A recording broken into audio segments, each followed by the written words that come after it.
เดี๋ยวมาแกะคอร์ดพร้อมกันก่อนนะครับคอร์ดแรกเวอร์ชันที่ 1 E G C ต่อไป F A D G B E แล้วกลับมาเวอร์ชันที่ 1 นะครับ A C F แล้วขยับมา B D G แล้วก็ C F A กลับมานะครับ B D G A C F G B E F A D E G C แล้วก็มาตัว B F กับ A แล้วก็สาย2แล้วก็ย้อนนะครับตั้งแต่ต้นใหม่แล้วก็มาอันนี้ต่อเลย E G C เหมือนเดิมตัว B F กับ A แล้วขอนี้นะครับ F A flat B แล้วก็ G นะครับ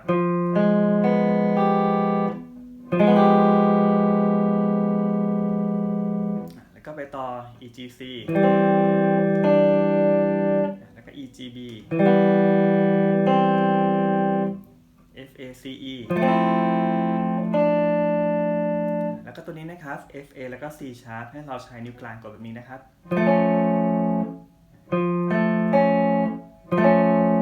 แล้วก็นิ้วก้อยกดตัว D แล้วก็มา G B E นิ้วชี้มากดตัว D แล้วก็นิ้วชี้ขยับออกมานะครับเป็น C sharp G B แล้วก็ C sharp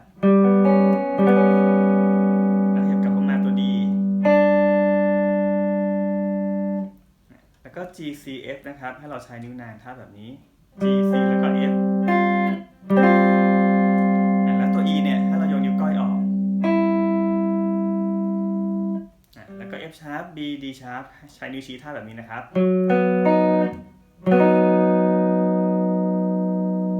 แล้วก็มา G B flat E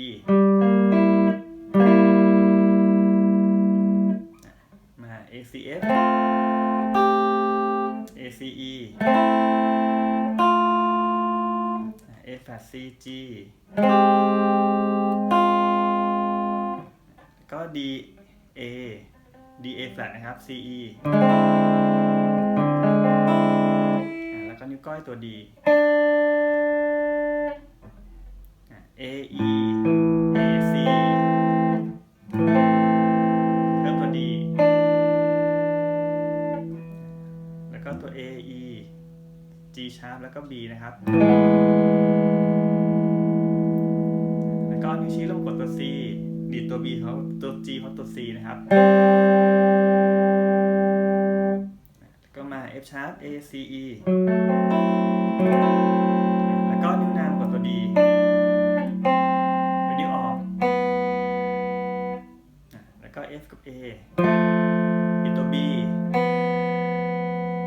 A flat แล้วมาตัว A แล้วก็ F A D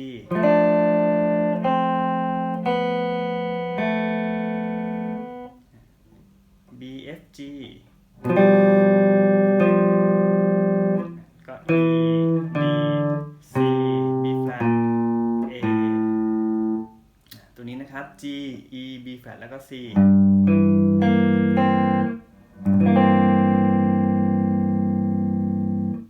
แล้วตรงท่อนนี้นะครับเราจะดีดทีละตัวแล้วก็กดให้โน้ตเสียงค้างเอาไว้นะครับเป็น F C A C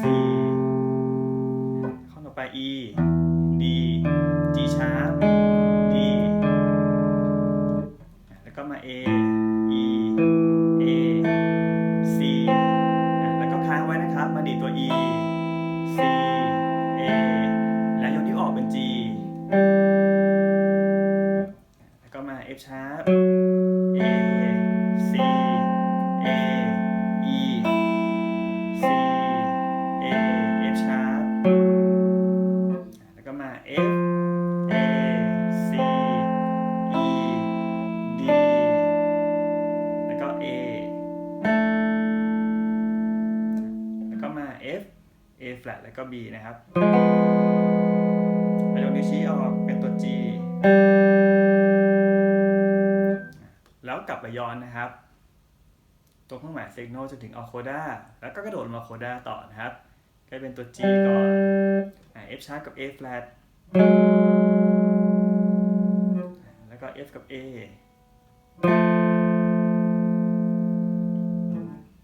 D sharp G B แล้วก็ E G C แล้วก็เติมโน้ตตัว C เข้าไป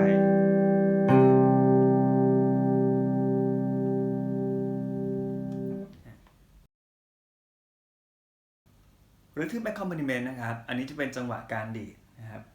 มาดูสัญลักษณ์กันก่อน ตัวแรกนะครับ ตัวนี้คือดีดลง แล้วก็ตัวนี้ครับคือดีดขึ้น ส่วนตัวนี้นะครับก็คือเป็นการผ่อนแรงนิ้วข้างที่กดนะครับ หลังจากที่เราเล่นคอร์ดไปแล้วเนี่ย เราก็ผ่อนแรงให้เสียงมันเงียบนะครับ อย่างเช่น หยุดเสียงนี้นะครับ ส่วนตัวนี้คือเส้นเป็นเสียงบอร์ดนะครับ ก็คือเอานิ้วเนี่ยแตะสายเบาๆแล้วตัวนี้นะครับคือ accent ให้เราดีดแรงกว่าปกติเล็กน้อยนะครับเรามาดูจังหวะการอันแรกนะครับ basic Latin beat เราจะ accent จังหวะที่1นะครับแล้วก็มีเสียงบอร์ดจังหวะยกของ2นะครับกับ 4มาลองดูกัน 1 and 2 and 3 and 4 and ก็เป็นแบบนี้นะครับเอามาเล่นต่อกัน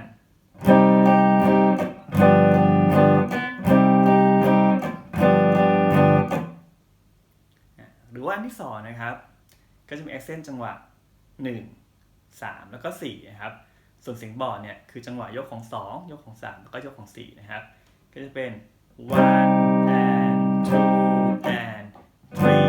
and 4 and เล่นต่อกันนะครับ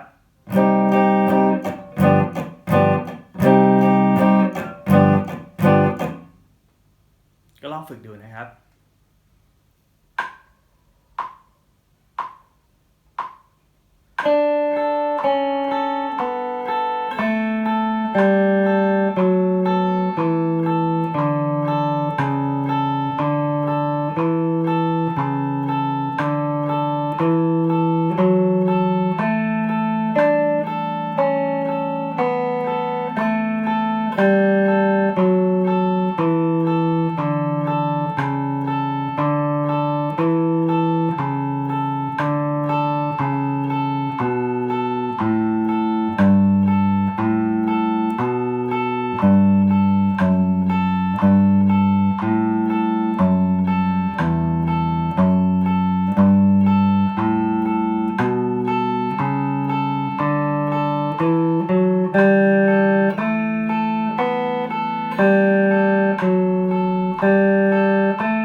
แกะขอบพร้อมกันนะครับ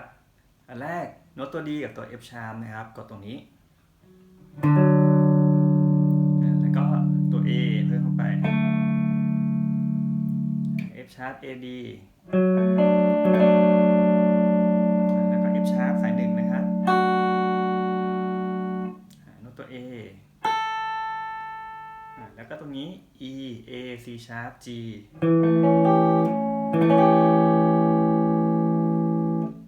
F sharp A D F sharp นะครับแล้วก็นิ้วก้อยกดตัว E สาย2แล้วก็ G B D กดนี้นะครับนิ้วชี้มากดตัว C sharp แล้วก็นิ้วกลางนะครับขึ้นมากด C sharp ข้างบนกลายเป็น C sharp G B นะครับแล้วก็นิ้วชี้กด B flat D F sharp A แล้วก็สาย2ตัว B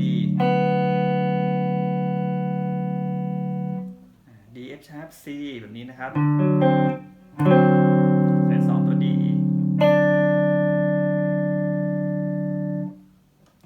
G B E D G B flat แล้วก็ Fแล้วก็ถอยกลับมาตัว E นะครับ F sharp A D E A sharp แล้วก็ C sharp นะครับ B กับ B แล้วก็ F sharp สาย1 G B D F sharp แล้วก็ดีขึ้นมาตัว D B แล้วก็ G sharp อันนี้ก็ยืดออกมาอย่างนี้นะครับแล้วก็มากดตัว A แล้วปล่อยเสียงค้างไว้นะครับแล้วเราก็มากดโน้ตตัว G F sharp แล้วก็ E sharp E sharp เนี่ยมันก็คือจริงๆคือโน้ตตัว F นั่นแหละนะครับมันก็มาจากเฟรตที่2ตัว E แล้วขึ้นมาครึ่งเสียงก็กลายเป็น E sharp คือเฟรตที่3นะครับรอบ1ตัว A G F sharp E sharp แล้วก็ย้อนขึ้นมาเล่นใหม่นะครับในต้นมาต่อในห้องที่2รอบที่2นะครับก็จะมากลายเป็น F sharp A D แล้วก็ F sharp นะครับแล้วก็ตัวนี้นะครับ F sharp C sharp A sharp แล้วก็ E ตรงสาย4กับสาย1เนี่ยก็บอกนะครับระวังนิดนึงตรงสาย4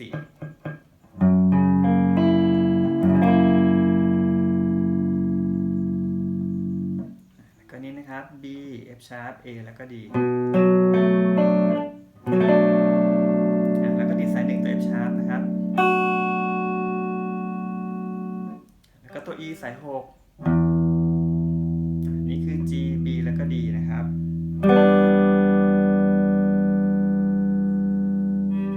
ก็เอานิ้วชี้เนี่ยมากด C sharp G B C sharp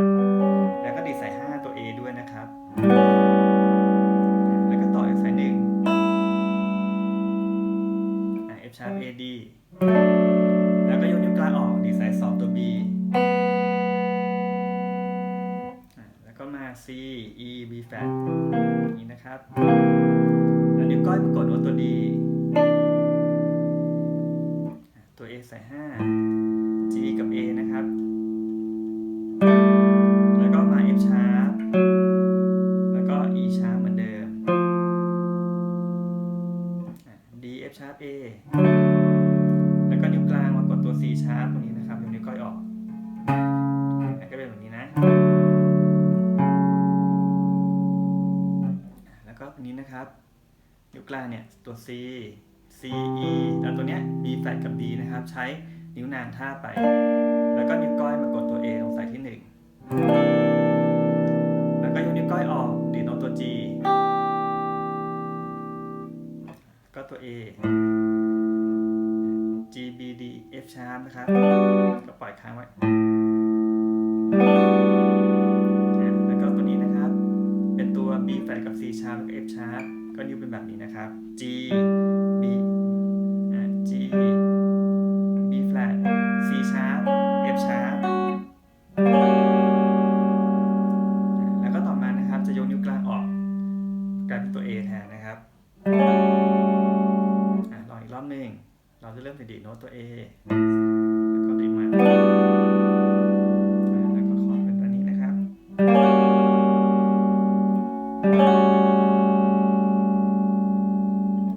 ก็ต่อตัว D ตัวนี้นะครับ F B flat แล้วก็ D ใช้นิ้วชี้ท่าไปนะครับแล้วก็สุดท้าย D F sharp A แล้วก็ B กับ E เป็นสายเปิดนะครับ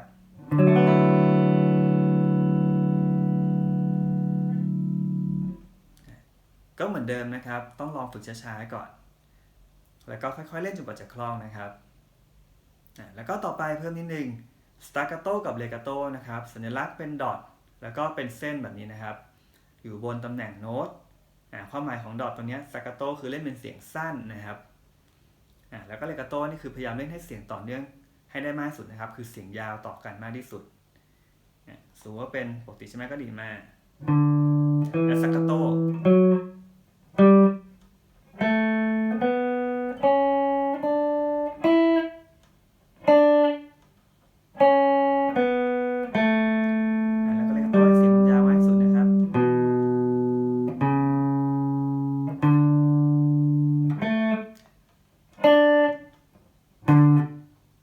ถ้าลองเล่นเร็วนิดหนึ่ง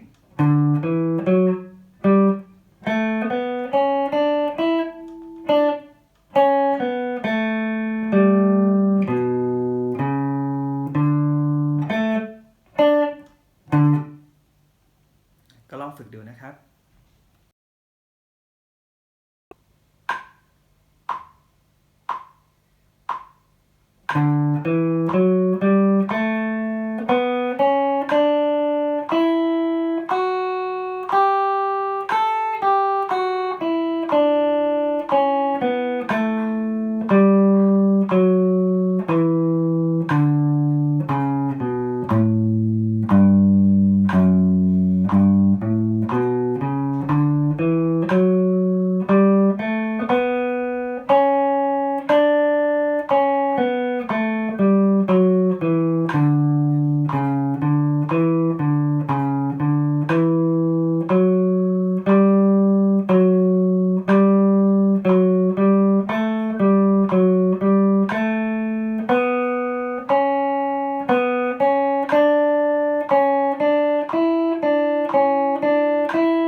ค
อร์ดฟอร์มนะครับ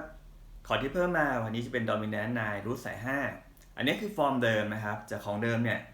เราจะใช้นิ้วนางท่าไปใช่ไหมครับแบบนี้เราก็เปลี่ยนเป็นเอานิ้วนางกับนิ้วก้อยเนี่ยมากดสาย3กับสาย2แทนแค่นี้นะครับแล้วก็เบสเนี่ยสามารถเล่นเป็นสาย5หรือสาย6ก็ได้นะครับแต่ว่ารูทเนี่ยอยู่สาย5แต่ในฟอร์มเนี้ยเขาเล่นเบสเป็นสาย6นะครับ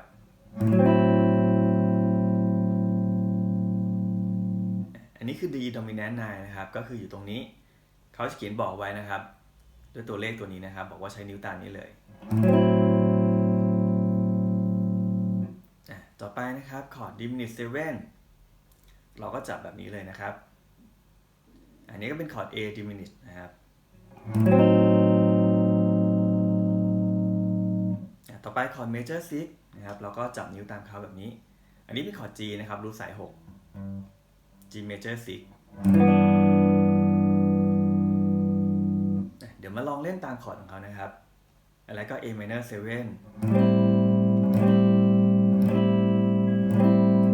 แล้วก็ D dominant 9นะครับฟอร์มใหม่ที่เพิ่งเล่นมา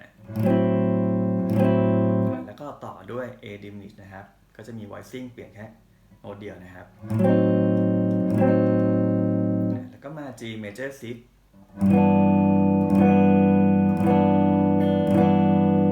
B minor 7 B diminished A minor 7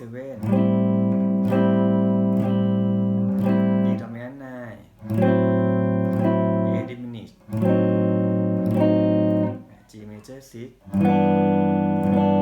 แล้วก็ C dominant 9ตัวนี้นะครับก็ขยับมาฝั่งนี้แล้วกลับมา G major 6ใหม่ลองเล่นอีกรอบหนึ่งนะครับ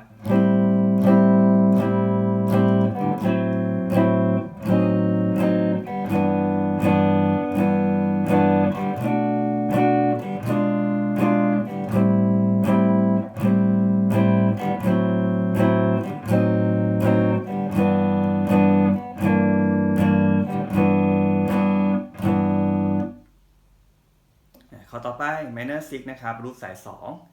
เขาจะบอกว่ามาจากฟอร์มของ major 7นะครับแล้วก็ขยับนิ้วชี้เนี่ยขึ้นมาครึ่งเสียงนะครับ1เฟรตอันนี้ในตัวอย่างเป็นคอร์ด F minor 6นะครับสาย2เนี่ยโน้ตตัว F อยู่ตรงเฟรตที่6นะครับก็อยู่ในโพซิชันที่5ที่เขาบอกไว้ตรงนี้สาย6กับสาย1บอร์ดเหมือนเดิมนะครับตามสัญลักษณ์แล้วคอร์ดต่อไปนะครับ dominant 7 sharp 5อันนี้เขาบอกว่ามาจากคอร์ดฟอร์มของ dominant 9ที่เราจับแบบนี้นะครับแล้วก็ให้เอานิ้วชี้เนี่ยเปลี่ยนมากดสาย6ถอยมาครึ่งเสียงนะครับแล้วก็นิ้วกลางเนี่ยไปกดแทนที่นิ้วชี้ในตัวอย่างนี้เป็นคอร์ด G นะครับ G7 sharp 5ตรงนี้เราก็ขยับมารูทสาย6ตัว G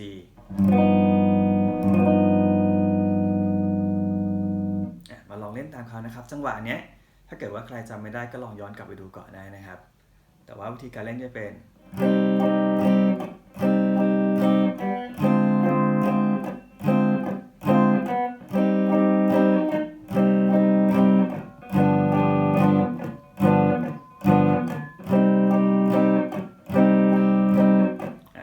ครับ D flat dominant 9แล้วก็ G 7 sharp 5นะครับลองทีนึงนะครับเราก็ลองฝึกเปลี่ยนจากนี้ D flat dominant 9แล้วก็มา G 7 sharp 5ลองฝึกเปลี่ยน2คอร์ดนี้ให้คล่องก่อนก็ได้นะครับแล้วค่อยมาต่อ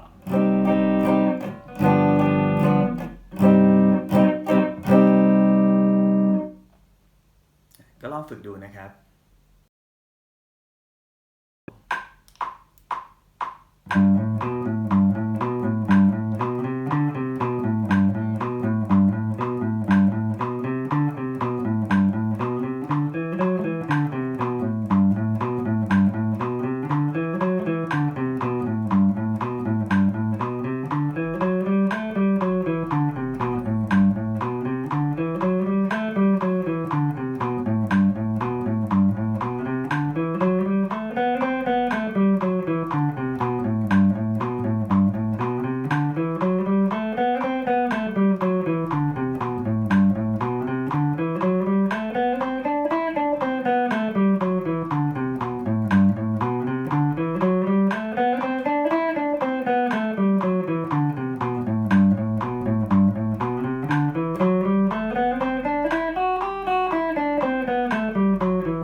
ครับ